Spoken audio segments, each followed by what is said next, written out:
Welcome back to my YouTube channel. I hope आपको chapter number 1, 2, 3 तीनों clear हो गए होंगे और आप सभी अच्छे होंगे। एंड आज हम स्टार्ट करने जा रहे हैं हमारा चैप्टर नंबर 4 जो कि है ई कॉमर्स सब्जेक्ट का और जो कि है management information system. That means IMIS, management information system. Management information system एक ऐसा सिस्टम है जो कि 3 वर्ड्स को मिला के बना है, management plus information plus system. Management को आपको जानते हैं, मैनेजमेंट के 4 फंक्शंस होते हैं जो कि हैं planning, organising, controlling and directing. इन चारों को मिला के हम मैनेजमेंट अच्छे से कर पाते हैं हमारी कंपनी की, हमारी ऑर्गेनाइजेशंस की, हमारी फर्म्स की। हम अपने अपने एम्प्लॉयज़ को गाइड कर सकते हैं, सुपरवाइज कर सकते हैं, प्लान्स बना सकते हैं, उन्हें इम्प्लीमेंट कर सकते हैं और हमारे ओरिएंटेड गोल को अचीव कर सकते हैं। उसके बाद आता है इन्फॉर्मेशन।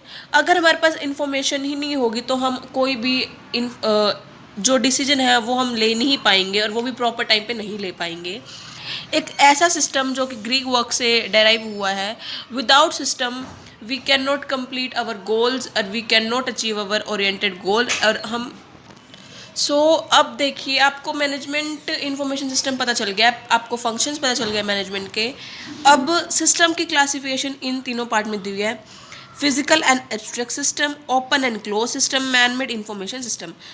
देखते हैं क्या है क्लासिफिकेशंस। ये तीनों इसकी क्लासिफिकेशन है, बट आपको इन्हें लर्न करने की कोई नीड नहीं है, तो you can cross it all. Okay, आप इसे भी क्रॉस कर सकते हैं और इसे भी क्रॉस कर सकते हैं, ठीक है। बट इसके बाद आप ये देखिए डेफिनेशन क्या है मैनेजमेंट इंफॉर्मेशन सोर्स की। अगर आप मेरे अकॉर्डिंग करें तो this is the best information. So देखिए क्या है, applies to all the management level, is link to an organizational subsystem, function to measure performance, monitor progress, evaluate alternative or provide knowledge और change और collection actions, और flexible है internally and externally. आप ये चारों कर लीजिए, बहुत इंपॉर्टेंट डेफिनेशन है ये, परफेक्ट डेफिनेशन, ठीक। इसके बाद अगर आप ये लर्न नहीं कर पाते हैं तो आप बहुत दिए according to Sandwich, Davis and Kenneth, आप इनके अकॉर्डिंग भी कर सकते हैं, ठीक है। इसके बाद देखिए ऑब्जेक्टिव क्या है हमारे मैनेजमेंट इंफॉर्मेशन सिस्टम के। हमारे ऑब्जेक्टिव है मैनेजमेंट इंफॉर्मेशन सिस्टम के, सबसे पहले क्या है, इंफॉर्मेशन प्रोवाइड करता है टू सपोर्ट मैनेजरियल फंक्शंस को, इंफॉर्मेशन सिस्टमेटिकली कलेक्ट करता है और रूटीनली अकॉर्डेंस में well defined set of rules को बना देता है। उसके बाद है इसमें file, hardware, software operation include होते हैं जिन्हें वो प्रोसेस करता है अकॉर्डिंग टू स्टोर, मतलब स्टोर भी करता है, रिट्रीव भी करता है, ट्रांसमिट करता है इन्फॉर्मेशन को टू द यूजर्स, ठीक है। उसके बाद कुछ और ऑब्जेक्टिव दिए हुए हैं मैनेजमेंट इंफॉर्मेशन सिस्टम के। देखिए, जो डिसीजन है वो प्रॉपर टाइम पे फैसिलिटेट करता है और डिसीजन लेने में जो सेलेक्ट करता है वो best course of action select को करता है। जो इन्फॉर्मेशन है ईच लेवल ऑफ मैनेजमेंट को प्रोवाइड करता है। जो क्रिटिकल फैक्टर है जो को उनको क्लोजली मॉनिटर करता है और सक्सेसफुली उन्हें फंक्शन करता है हमारी ऑर्गेनाइजेशन में। ये हमारे जो इसके जो सेक्टर है, स्ट्रक्चर और अनस्ट्रक्चर प्रोग्राम एनवायरनमेंट है, उनको डिसीजन लेने में सपोर्ट करता है। और जो सिस्टम प्रोवाइड करता है किसको, हमारी कंप्यूटर्स को, प्रोसीजर्स को, और उन्हें उनके डाटा को, डॉक्यूमेंट्स को स्टोर, कलेक्ट, रिट्रीव सब करता है। उसके बाद कैटेगरी दी हुई है हमारे मैनेजमेंट इंफॉर्मेशन सोर्स की, 4 कैटेगरी दी हुई हैं, TPS, IPS, DSS, PDMS। पर सबसे इंपॉर्टेंट आपकी TPS है तो हम TPS ही पढ़ेंगे सबसे पहले। देखिए, TPS जैसे मैं पहले भी बता चुकी, एक ऐसा सिस्टम जो कि ट्रांजैक्शन करने में, आप बिजनेस ट्रांजैक्शन करने में हेल्प करता है, जैसे कलेक्शन, मॉडिफिकेशन, रिट्रीव सब आ जाता है, ठीक है। तो जो ट्रांजैक्शन है वो हम 2 तरीके से कर सकते हैं। ट्रांजैक्शन कहाँ हो सकते हैं, बिजनेस एक्टिविटी की हो सकती है, सेल और परचेज की हो सकती है, या फिर कुछ आपकी रिसिप्ट्स हो गई, इनवॉइसेस हो गए, उन सब की ट्रांजैक्शन हो सकती है। तो ट्रांजैक्शन 2 तरीके से हो सकती है, इंटरनल और एक्सटर्नल। इंटरनल में कौन कौन से आएंगी, जैसे कि recruitment policy, promotion policy, production policy, इस टाइप की ट्रांजैक्शन। और एक्सटर्नल में कौन सी आएगी, सेल परचेज एक्सटर्नल वाली आपकी ट्रांजैक्शन आ जाएंगी, ठीक है। उसके बाद हमारी आती हैं TPS की क्वालिफायर्स, मतलब हमारे TPS में क्या क्या क्वालिटीज़ होनी चाहिए। चार होनी चाहिए, ऑटोमेसी, कंसिस्टेंसी, आइसोलेशन एंड ड्यूरेबिलिटी। देखिए ऑटोमेसी मीन्स जो आपकी ट्रांजैक्शन है वो कंप्लीट होनी चाहिए, फुल 100% होनी चाहिए, और या फिर होनी ही नहीं चाहिए, ठीक है। कंसिस्टेंस क्या है, जो हमारा टीपीएस है वो सेट ऑफ रूल्स के ऊपर बना है, जो ट्रांजैक्शन है वो पॉजिटिव होगी, आपको कोई भी नेगेटिव ट्रांजैक्शन नहीं हो सकती।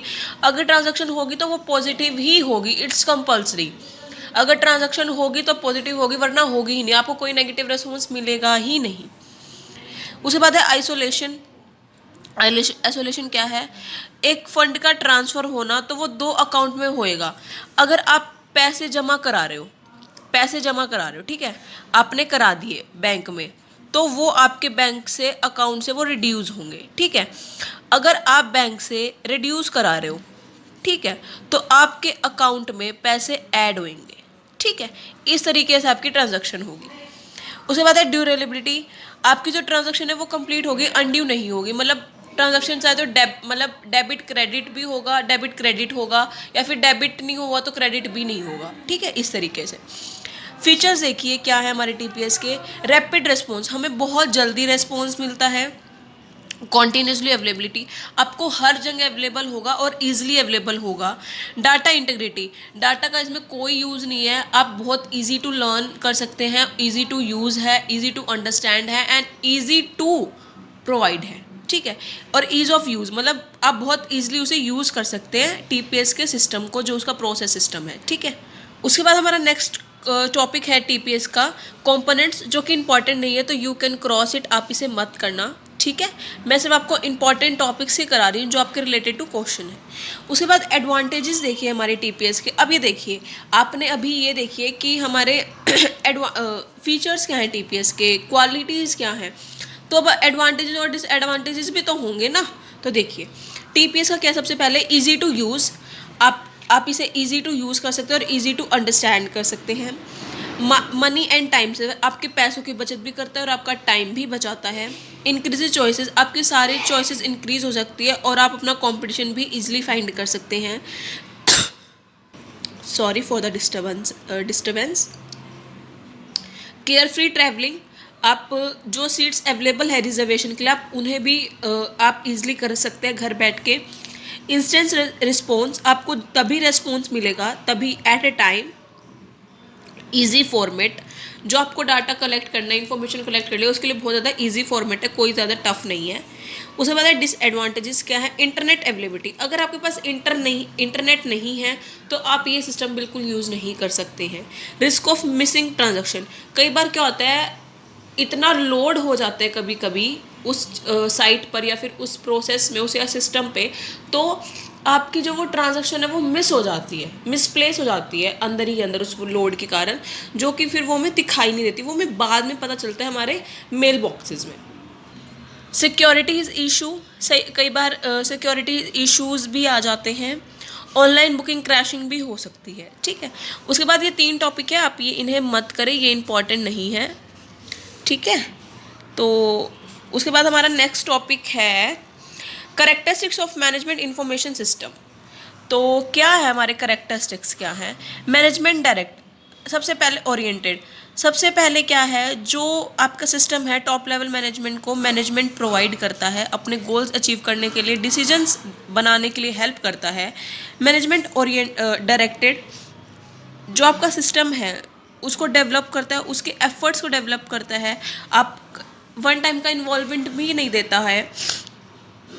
इंटीग्रेटेड, एक ऐसा सिस्टम, एक ऐसी अप्रोच जो मीनिंगफुल है और हेल्प करती है आपके ऑब्जेक्टिव, आपके ऑर्गेनाइजेशन ऑब्जेक्टिव को अचीव करने में।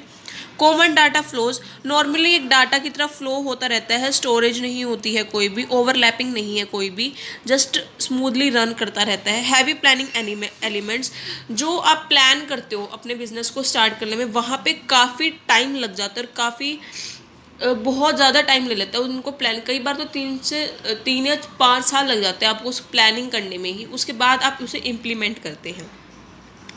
और ज़रूरी नहीं है इतना टाइम लगाने बाद भी कि आप करेक्ट आपके हों। सब सिस्टम कॉन्सेप्ट्स, मतलब बहुत सारे सब सिस्टम्स हैं, मतलब फ्रेजेस हैं। Flexibility and easy to use, ये तो सब में है कि आप ईजी टू यूज़ कर सकते हैं इसे, ठीक है। उसके बाद है हमारी क्लासिफिकेशन IMS की। सबसे पहले है DBIS data bank information system. यहाँ क्या होता है, जो इंफॉर्मेशन सिस्टम है वो सोर्स और डाटा प्रोवाइड करता है कि इसको डिसीजन मेकिंग सिस्टम्स को, जो कि वो उनकी चॉइसेस होती है, फिर उनका एक्शन होता है। उसके बाद है PIS। जो PIS है वो क्या करता है, इंफॉर्मेशन सिस्टम पहले तो जो डाटा है, प्रेडिक्शंस है, सोर्स है, वो डिसीजन मेकिंग सिस्टम को प्रोवाइड कर देता है, फिर वो सोर्स और एक्शन देते हैं, फिर वो क्वेश्चन करते हैं इंफॉर्मेशन सिस्टम से। उसके बाद है DMIS decision making information system. क्या इनमें क्या होता है, जो सोर्स है, डाटा है, प्रेडिक्शन है, चॉइसेस है, वो इंफॉर्मेशन चॉइसेस वो डिसीजन मेकिंग को देते हैं, वो सिर्फ एक्शन करते हैं, फिर बेस्ट कोर्स को रिकमेंड करते हैं इंफॉर्मेशन सिस्टम को।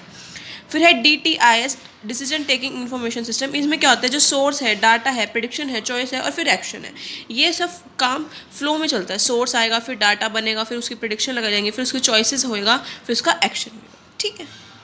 उसके बाद है implementation of MIS management information system.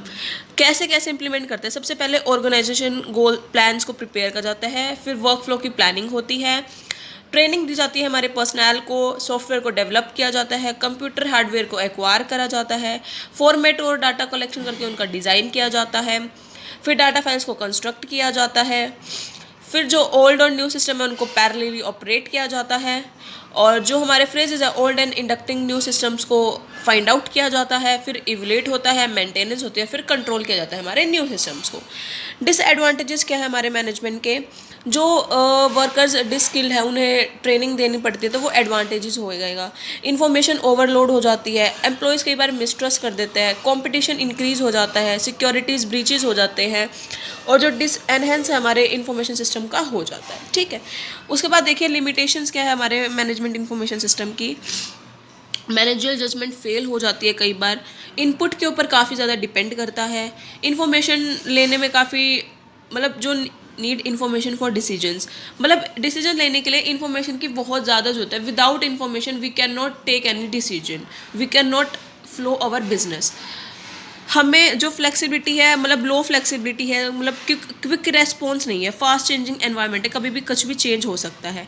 Decision making करने में क्वांटिटी फैक्टर का होना बहुत ज़रूरी है। नॉट प्रोग्राम डिसीजंस के लिए काफ़ी दिक्कत आती है मैनेजमेंट इंफॉर्मेशन सिस्टम को। डिपेंड करता है जो हमारे पास इंफॉर्मेशन हमें शेयर्ड हुई है और लेस इफेक्टिव है टॉप मैनेजमेंट लेवल्स के लिए। उसके बाद है मैनेजमेंट इंफॉर्मेशन सिस्टम में और डिसीजन सपोर्ट सिस्टम में डिफरेंस। आप इसे खुद पढ़ना और खुद लर्न करना, मैं आपको शो कर देती हूँ, ठीक है।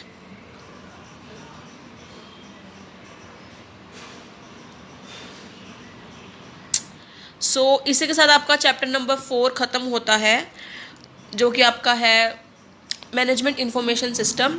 कोई प्रॉब्लम हो इस चैप्टर से related, you can ask me, और आप कमेंट करके बता सकते हैं।